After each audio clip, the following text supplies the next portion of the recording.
We're going to get going on the last of the talks. So we have kind of the trifecta of speakers here coming up in the next hour and a half. We're really going to get a lot of information about Toki. There'll probably be some other information about other whales mixed in there. This is going to be a bit of a mashup. We had it separated out into 3 distinct talks, but I think it's going to kind of, the microphone might go back and forth a couple times. So we have Howard Garrett. You guys all know and love Howie. Howie's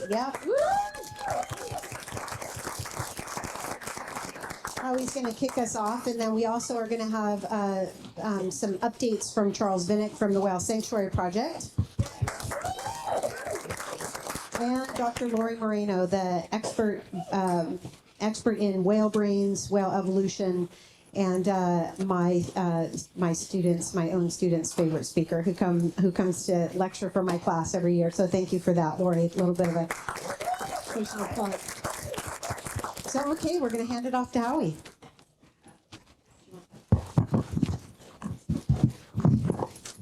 Like this, not like that. Like that. Yeah.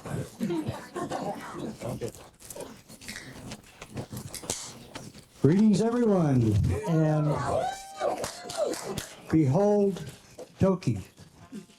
What do you see when you see Toki, or Lolita, or Scalicectonat? I see a robust, strong, willful, enthusiastic, courageous, and gentle whale. But you know, it kind of depends on your vantage point. Depends on where you're looking at her from. If you're associated with, say, the marine park industry or influenced by them, and remember, they've had the stage all to themselves for, well, 50 years up until Blackfish, anyway. But you might think she's pretty old. She's kind of decrepit. She's probably kind of weak. She's probably kind of dependent, you know, used to routines. But shouldn't be moved, shouldn't be disturbed, just kind of let her live out her life. And if you're an animal rights activist, you might feel like she is a symbol of captivity. She is the suffering, the deprivation, the removal from home and habitat and family that is so terrible that happens with captivity.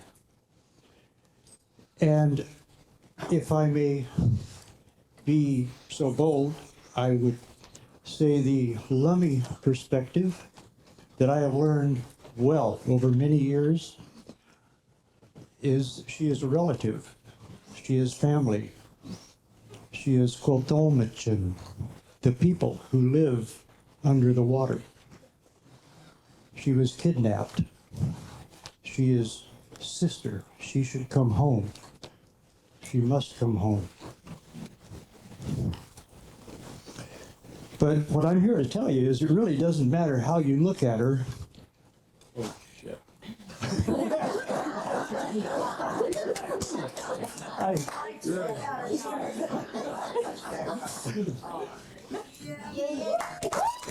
She is coming home.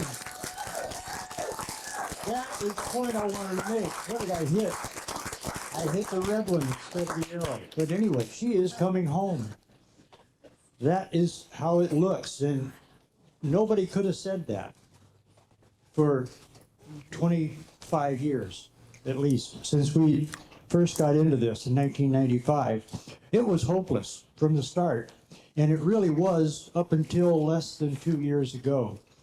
I mean, the owners was, as Pekioki has pointed out, Palace Entertainment, which owns a whole franchise of marine parks, owned in turn by Parques Reunidos, based in Spain, owning a conglomerate of marine parks, owned in turn by a privately held holding company based in Sweden. Who do you talk to? How do you get information? How do you get any kind of conversation going? It's just a fortress, a complete brick wall. So what are you going to do? So in all those years, it's been hard to have hope. And that's why I am so thankful for Alejandro. He is those are just a couple of his street theater outfits that he goes out there with and makes that point, and it's all very positive. It's all Toki has to come home, and he raised my hopes. He moved to Florida from Argentina, and now he's a proud U.S. citizen, and I am so proud of him because he helped give me hope, along with Peggy and so many others who have done so much over the years to just keep fighting, even though we didn't know how we would ever make anything happen. There was no way to make traction, but we just kept the hope. And the Lummi tribe, they gave me faith. They gave me a kind of a spiritual power that this can be done. This must be done. I don't know how. Starting in 2017 and 2018, the Toki Totem came to Miami.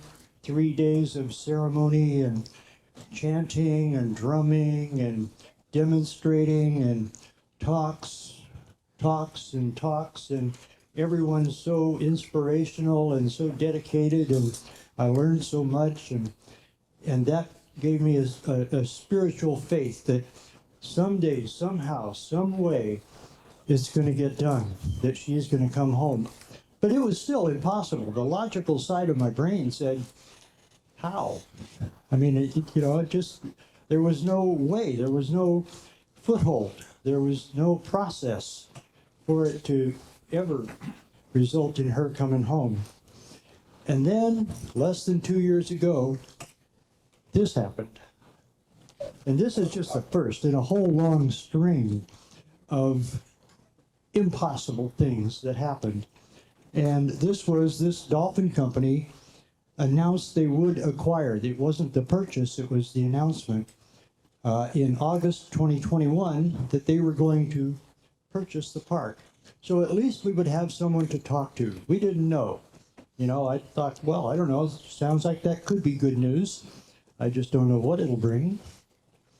And then, right after that, a report was released from an inspection by the USDA that was back in June of 21, but released in September, that showed the place was a pit of despair. It was just an incredibly poorly run park that didn't even try to keep up to any standards.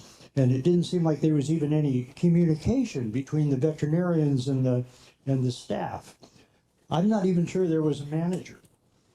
The general manager of note was the vice president of Palace Entertainment, who was also general manager of 5 other parks, from Honolulu to Hawaii to Miami. So how did he spend any time or know even what was going on at this aquarium? I don't think he did. Because look at that, reduced portion of salmon, and the capelin that they fed her instead smelled bad. Toki developed inflammation. Her blood work was abnormal. Overexertion, they overworked her, and the tank bottom could not be observed because of the heavy particulate matter. So it was a real pit. And I wondered, is the dolphin company still going to buy this place? I didn't know. And then December, and the USDA opens another investigation because they didn't fix it. It wasn't any better. And she was showing pretty bad blood work, and she wasn't doing well in that time. They reported that she had an injury on her jaw. I've never heard any more about that. But her whole health outlook didn't look good. So that was a real concern. And then, March 2022, the license was given to the dolphin company with this kind of bureaucratic jujitsu where, okay, they will license the park, but not the whale bowl, and not the whale or the dolphin that were in the park. How the USDA can say, yeah, okay, you're keeping her and she's captive in your facility under your authority, and she's not licensed. So USDA kind of washed their hands of the whole problem. and left it up to the dolphin company to figure out what to do. And they're a big player. They're probably second to SeaWorld as a major player in the industry. But we didn't know what they were going to do with her. Except that at about the same time, a real estate developer who specializes in rehabbing old buildings and properties, Pritam Singh, stepped up and said, I'm going to put $1 million on the table right now for her welfare. We're going to fix this thing and make her better. We're going to attend to her health in every way possible. And of course, he had the cooperation of the Miami-Dade mayor, Daniela Levine Cava, and Charles, who you will hear from very soon, was instrumental right there on the ground floor to do something for her. And so this board of the Friends of Tokitae, formed by Pritam Singh, who is a Buddhist, also includes Raynell Morris, Squilahila, who is a matriarch, a elder of the Lummi tribe, and is very persuasive. Worked in Washington in the Indigenous Affairs Office and knows diplomacy and never forgets her cultural heritage and her traditions. And she's at the table. She is a member of the board of what was first the Friends of Lolita, name change to Friends of Toki, and she is a part of the process, and that's incredible. Also on the board was the late Roger Payne and Diana Rice, dolphin researcher. So that seems like a pretty good board. Going to get things done. But they can't do it alone. They have to do it with the dolphin company.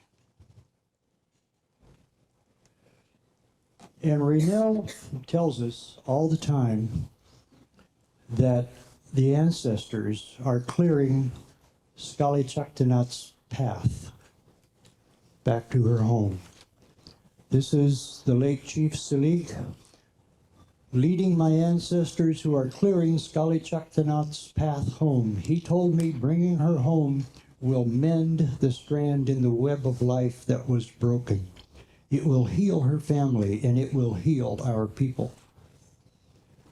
So there are forces afoot, and I'm telling you, the way Toki's path has been cleared defies logic. There are unseen forces at work, and I don't know, Raynell knows, but also Toki. Toki is an active participant in this whole process. Here she is having a meeting with the mayor. I'm not sure what they were talking about. I didn't see any notes. What about you? Okay, well, then I hope they agreed that we're all working together here. She has her way with people. And that's where this really comes back to for me, is that Toki is a very active part of this whole process, and she is so engaging. She is so curious and interested and interactive, and she wants to build relationships. And sometimes they're kind of, prankster relationships. She'll just kind of splash you for fun, but it's all to kind of get a reaction and get a response, and it's all love and affection. And she has that effect on people. And that's what's making this happen. And Friends of Toki, in a joint press conference, said, for the first time ever, a private company with marine mammals under human care and an animal welfare organization and a tribe and marine biologists create a legally binding agreement with one goal: to bring the opportunity to return Lolita, the soul killer whale at the Miami Seaquarium, to her home waters. To her home waters. This isn't to a better place, to another home. This is to her home waters. With all of these efforts supported by the generous financial contributions from a leading philanthropist, Dr. Jim Irsay. Yeah.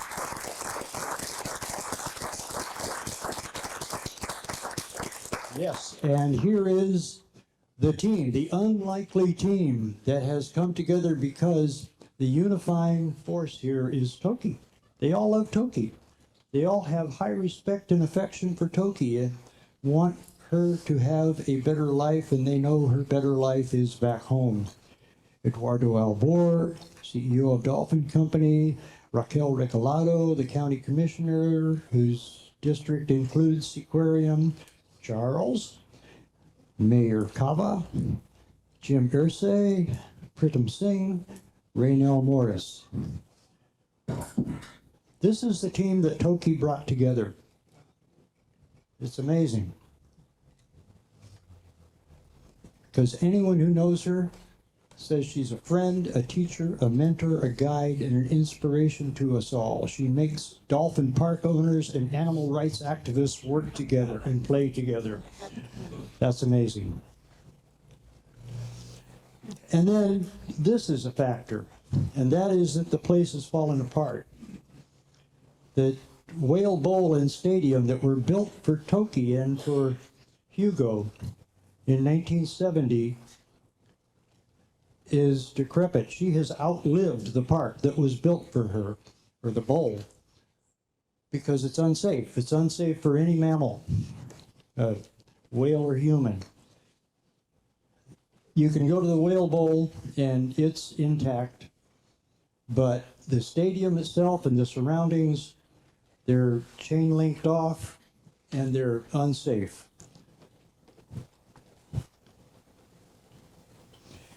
And this is Jim Irsay, owner of the Indianapolis Colts.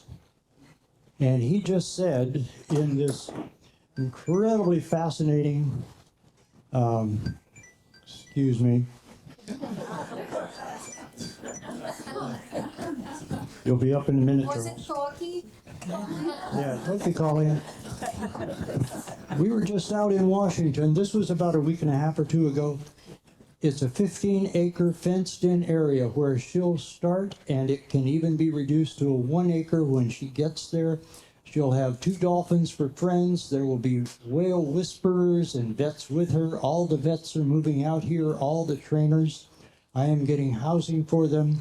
This is being planned to the detail, saying let's try to get this done not next year, but maybe by Thanksgiving, hopefully.